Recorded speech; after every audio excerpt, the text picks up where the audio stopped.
This is Greg Humphrey with B&M Rods, Bobby Garland Crappie Baits, and Hook Fishing Apparel.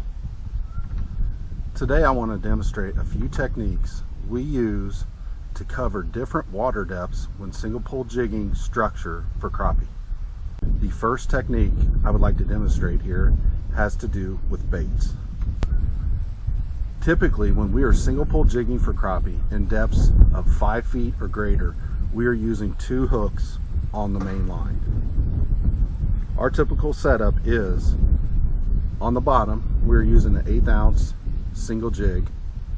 Then we come up roughly 12 to 16 inches above that with a 1/16 ounce jig head and tie it to the main line using a loop knot.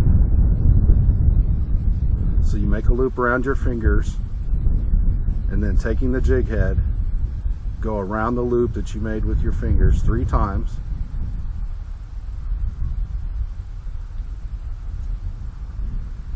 Pull your fingers out,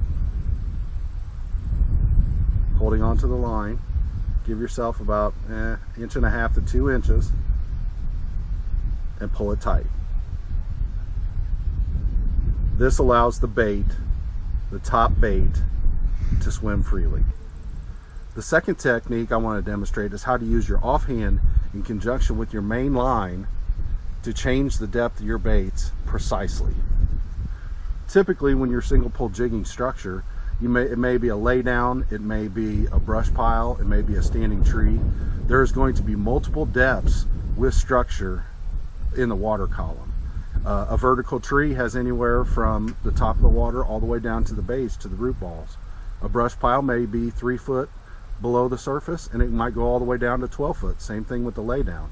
So you want to be able to cover all different depths on that piece of structure easily. So if I'm fishing a piece of structure, say a lay down, that has limbs coming up to 2 feet below the surface and all the way down to 12 feet to the bottom, I'm going to start out with my jig roughly at the bottom of this pole.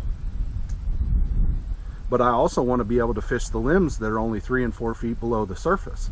So that's where I'm using my offhand to control those depths. So I may pull all this line out and single pole jig at this depth. And as I work it down until I find fish, I gently let the line go out of this hand. So I can work that bait up and down at several different depths just by releasing the line.